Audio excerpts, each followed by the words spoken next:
Bem, nessa parte final do nosso fórum, nosso evento virtual, nós queremos colocar algumas coisas recentes e recentissimamente aprovadas pelo Conselho Nacional de Educação dentro de um cenário de mudanças. E nós temos aí uma mudança fundamentalmente importante, que é a Base Nacional Comum Curricular. A BNCC, queiramos ou não, alguns resistem, alguns acham que não deve existir, mas ela está aprovada e as escolas estão se adaptando, estão se preparando para ingressar na nova Base Nacional Curricular Comum. Existem alguns países que não tiveram grandes experiências positivas, caso dos Estados Unidos, por exemplo, a padronização de um sistema nacional tornou-se meio fracasso. Mas os Estados Unidos têm um modelo educacional completamente diferente do nosso.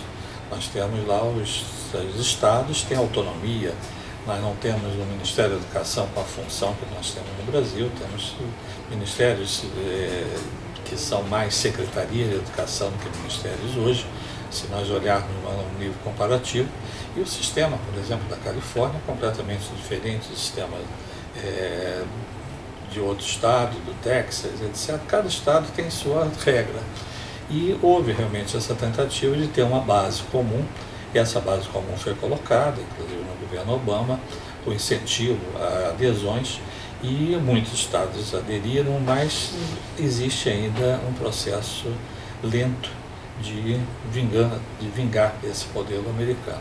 Mas o Brasil tem um modelo diferenciado, e nesse modelo diferenciado existem inclusive incentivos aos estados a apresentar, a aplicar, porque a base nacional é uma base que vai facilitar as editoras, naturalmente, na produção dos livros, tem uma flexibilidade, você tem 60% de base comum e você tem flexibilidade de 40%, mas você tem a certeza que mesmo em regiões que são regiões muito...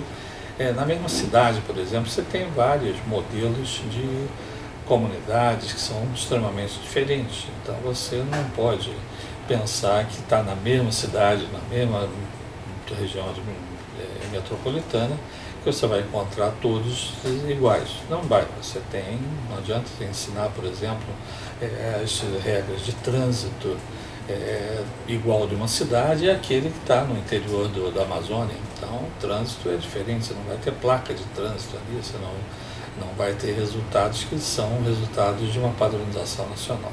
Mas a base nacional está aí, com críticas e com elogios, mas nós temos a base nacional e temos algumas reformas, por exemplo, como a reforma do ensino médio, que já entra em vigor em 2021 e que vai trazer uma necessidade fundamentalmente de modernização, especialmente da integração do ensino médio com o ensino superior. É fundamental que isso exista.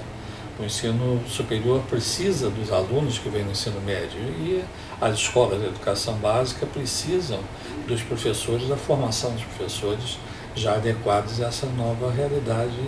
E para disciplinar esse processo, o Conselho Nacional de Educação, agora em sua reunião de novembro de 2020, aprovou um parecer, o parecer número 22, e esse parecer é um parecer longo, com 50 páginas, aproximadamente, e que tem um projeto de resolução que vai ser publicado assim que for homologado o parecer, e tem inclusive as expectativas, o que é esperado de cada segmento de diretrizes gerais, de diretrizes específicos, de padrões de conhecimento dos professores. Óbvio que as instituições terão 2 anos para implantar a partir da publicação. Esses 2 anos, todas as faculdades que têm formação de professores, universidades, centros universitários, elas terão que se adaptar. Então isso está já aprovado, é um parecer bem elaborado por uma comissão mista, bicameral, da Câmara de Educação Superior com a Câmara de Educação Básica do Conselho Nacional de Educação, e que vale a pena uma leitura, vale a pena um estudo, um compartilhamento desse processo. Por sinal, o próprio IPAE vai fazer, em janeiro de 2020 já, o seu primeiro encontro virtual dia 22 de janeiro de 2020, sobre a formação de professores, sobre esse novo cenário da formação de professores, à luz da resolução do Conselho Nacional de Educação. Então, é uma forma de nós podermos trabalhar e, particularmente, nós temos um ponto de vista, dentro de estudos feitos pelo IPAE, que a melhoria da formação vai influenciar fortemente nos resultados e, quem sabe, tenhamos colocações melhores no PISA e outras avaliações internacionais. Porque não é só o aspecto da formação de professores. Tudo bem, existe estrutura física, existe outros recursos, recursos culturais, recursos que vão ser também considerados, precisam ser considerados. Mas a essência hoje de uma formação de um jovem é exatamente a figura de um bom professor, de uma boa escola. E para ter boa escola, você tem que ter bons profissionais de educação, não só o professor, como ter também dirigentes, os gestores da educação precisam ser formados de uma maneira mais moderna. Hoje, um gestor, por exemplo, de educação municipal, de educação pública, ele tem responsabilidades que ele não aprende na faculdade de pedagogia, por melhor que seja. Ele é um gestor financeiro, ele pode ser processado, inclusive criminalmente, se ele fizer uma prestação de contas errada.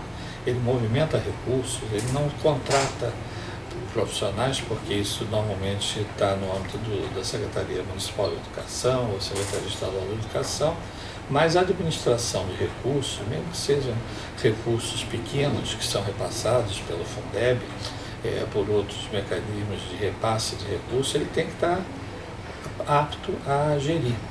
Por exemplo, nós temos hoje, para a implantação do ensino médio inovador, o governo federal tem repassado recursos para os estados, que por sua vez vão repassar para as escolas, e esses gestores, esses diretores, eles precisam estar além das teorias do conhecimento, além das teorias que ele aprendeu na faculdade, acadêmicas. Ele precisa também conhecer gestão, precisa conhecer finanças, precisa conhecer legislação. Hoje nós temos tanto professores quanto diretores, tem uma responsabilidade criminal muito grande. Se você comete uma falha qualquer, você é processado criminalmente. Então, a responsabilidade criminal, a responsabilidade civil, ela acontece para a escola, em sendo uma escola privada, essa responsabilidade é da mantenedora, a criminal é da pessoa física, você não tem uma responsabilidade criminal do dirigente, da instituição, e sim do dirigente, do professor. Mas as pessoas têm que saber lidar com as pessoas que têm uma necessidade especial, a diversidade, você tem que estar conectado, você não pode utilizar os mesmos métodos que tinha anteriormente. E a aprendizagem é uma soma de esforços, você não vai conseguir ter uma boa educação, uma boa aprendizagem, um bom processo, se você tiver uma escola com grandes deficiências, como nós temos aí no Brasil, escolas que sequer têm energia elétrica. Um levantamento mostrou as falhas estruturais, biblioteca não se fala hoje, também biblioteca é uma coisa que vai sendo superada. O governo acabou de lançar um programa de Leia para Mim, um programa de incentivo à leitura, mas nós temos que convir que alguns países conseguiram resultados muito bons, não tendo mais escrita cursiva. Pode ser que o Brasil chegue a algum tempo. Hoje um jovem digita melhor no celular do que escreve. Você usa muito mais tempo a máquina, o seu computador, o seu laptop, o seu dispositivo móvel do que uma caneta e um papel que você escreva. Mas tudo isso vai ser, com o tempo, vai ser absorvido. Então, o que nós queremos, quais são as tendências da aprendizagem? São tendências que são muito difíceis de se ter uma bola de cristal, sabendo que vai acontecer isso ou aquilo e tal. Tudo é conjuntural. Você tem mudanças que você não espera que aconteça e evoluem rapidamente, outros você tem expectativa que vai correr rápido e que não vai. Agora, vai ter que refletir fortemente, por exemplo, nos sistemas de avaliação do estudante. Nós não podemos ter mais nas escolas uma avaliação linear de 7, de 6, de 5 para todos os alunos.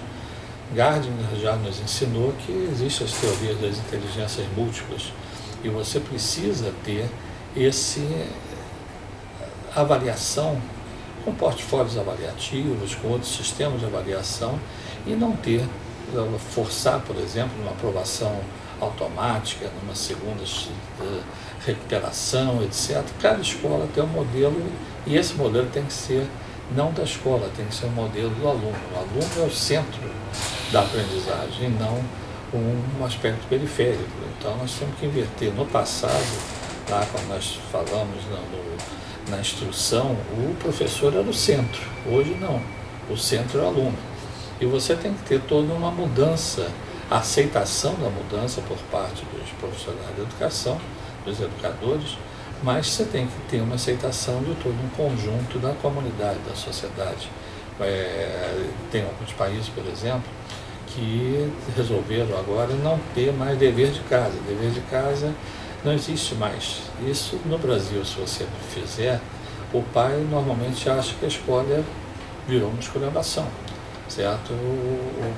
Existe a síndrome da vingança do pai. Ou seja, o pai ele quer que o aluno faça aquilo que ele fazia lá. E se não tiver, a escola é fraca. Não é isso.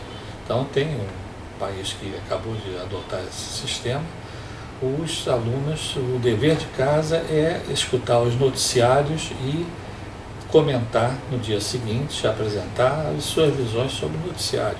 Então esse é o dever de casa. É muito melhor do que se levar caderno para casa, para fazer dever de casa, ter que depender da mãe, do pai, da tia, da vovó, etc., para ensinar como é que faz, que ele não conseguiu assimilar bem. E nós temos modelos aí que são modelos bastante eficazes, espalhados pelo Brasil e pelo mundo. O Brasil tem belíssimas experiências, são experiências que precisam ser evidenciadas, algumas são destacadas, premiadas, outras nem tanto, mas o que nós queremos é fechar esse nosso evento virtual, é dizer realmente que é importante que mude de acordo com a possibilidade da comunidade, do seu ambiente escolar. Não adianta você ter uma lei que exige isso, exige aquilo. Nós temos aí a educação domiciliar, que funciona muito bem em outros países. A resistência no Brasil ainda é grande, está dependendo de uma mudança de lei, mas vai acontecer.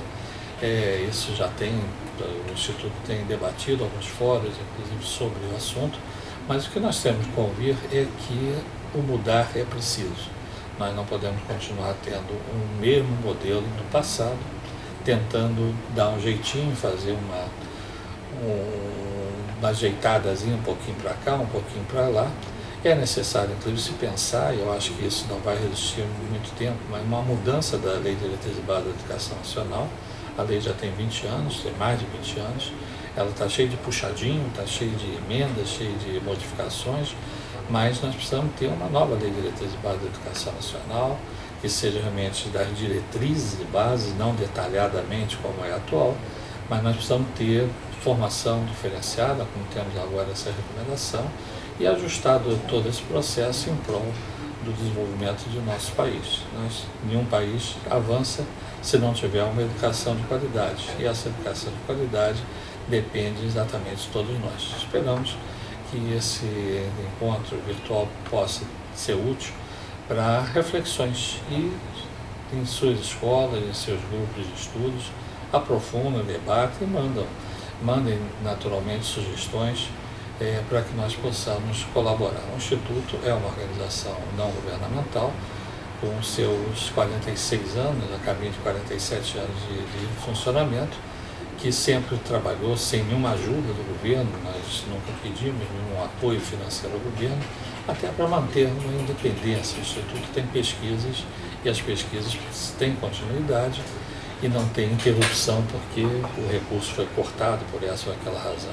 Precisamos muito de vocês, precisamos muito das instituições nesse processo de manutenção de um programa que vem sendo exitoso, felizmente, ao longo desses quase 50 anos, e acreditamos que esses participantes que hoje estão aqui presentes virtualmente possam refletir e analisar e termos realmente o Brasil melhor através de uma educação de qualidade.